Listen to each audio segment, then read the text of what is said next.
Hello बच्चों, इस question में हमें दिया गया है कि एक कॉइल है, ठीक है, जो ऐसे फेसिंग है, ठीक है, और उसका जो ये डायमीटर के अबाउट रोटेट हो रही है, ठीक है, इस डायमीटर के अबाउट रोटेट हो रही है, और जो ये है फील्ड है इस डायरेक्शन में सपोज है, ठीक है, ऐसा हमें क्वेश्चन में दिया गया है।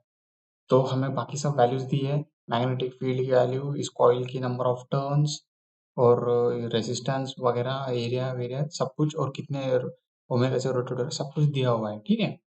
और हमें ढूंढना है ईएमएफ। फर्स्ट कंडीशन में ईएमएफ जब ये कॉइल हाफ रोटेट, यानी ये वाला पोजीशन, ये जो पोजीशन यहाँ पर आ जाए तब वाले इसमें ढूंढना है, ठीक है। तो सबसे पहले पार्ट ए में हमें ईएमएफ ढूंढना है। ईएमएफ की वैल्यू क्या है? D phi by D T, ठीक है। या फिर हम ऐसा भी लिख सकते हैं एन बी ए, ऐसे भी लिख सकते हैं, ठीक है, ईएमएफ को, एवरेज ईएमएफ को, ठीक है। तो जब ये यहाँ से यहाँ रोटेट होगा तब जो फर्स्ट इनिशियली जब ऐसा रहता है तब उसकी वैल्यू एन बी ए रहती है।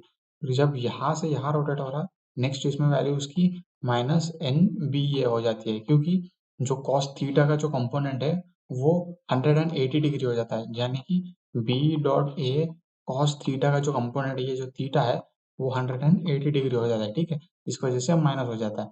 फिर इन दोनों का जो एवरेज जो है वो आ जाता है two times, sorry, two times N B A आ जाता है, ठीक है, इसका जो एवरेज ईएमएफ की जो वैल्यू है, ठीक है। अब इसके बाद हमें इसकी एवरेज ईएमएफ की जो वैल्यू निकालनी है, ठीक है। ओ सॉरी, इसका जो डिवाइड बाई टी, टी तो हम भूल ही गए, ठीक है, डिवाइड बाई टी भी आ जाएगा क्योंकि D five by D T भी है ना। ये जो मैंने ऊपर वाला था वो फाइव का टर्म है, ठीक है। अब जो ई की ये जो वैल्यू हमने निकाली है, तो इसको लिखना भी पड़ेगा कि वैल्यू सब्स्टिट्यूट करनी पड़ेगी, ठीक है। Two times number of turns 100, B की वैल्यू 4 10 पावर -4, फिर 25, फिर 10 पावर -4, फिर अब जो टी है टाइम पीरियड, अब टाइम पीरियड हम ऐसे यहाँ पे निकालेंगे, ये जो देखो 300 रेवोल्यूशन यानी 300 इंटू 2 पाई रेडियन पर सेकेंड है, ठीक है।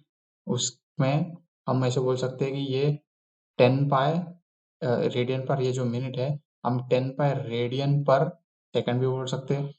अब 10 पाई रेडियन 1 सेकंड के लिए है, तो पाई रेडियन कितने सेकंड के लिए होगा? तो पाई रेडियन होगा 1/10 सेकंड के लिए, ठीक है। तो ये जो आता है वो 1/10 है। तो इसकी जो नेट वैल्यू है वो 2 × 10⁻³ वोल्ट है, ठीक है। फिर जो सेकंड जो बी केस है, बी केस में बोल रहा है जो ऐसा जो कॉइल है, ये ये पूरी तरह ये जो पोजीशन है ऐसी जाती है, फिर वापस इधर आ जाती है, यानी वही initial is equal to final, therefore no net change, therefore EMF is equal to zero. इस केस में ईएमएफ जीरो होगा क्योंकि चेंज हुआ ही नहीं, तो ईएमएफ आया नहीं, ठीक है। फिर जो थर्ड केस, सी का केस है नेट चार्ज, ठीक है, हमें नेट चार्ज ढूंढना है। इसके लिए सबसे पहले हमें आई ढूंढना होगा, ठीक है। I is equal to E by R, पता है हमें ई की वैल्यू 2 × 10⁻³ डिवाइड बाय 4 करेंगे, 5 × 10⁻⁴ आ जाएगा, ठीक है, ये आ गया। उसके बाद क्या है, Q is equal to I T, जो टी की जो हमें वैल्यू है, आई की वैल्यू क्या है 5 × 10⁻⁴, टी की जो वैल्यू क्या है यहाँ पे हमने कैलकुलेट की 1/10, ठीक है, जो आता है 5 × 10⁻⁵ coulomb. I hope you have understood the concept.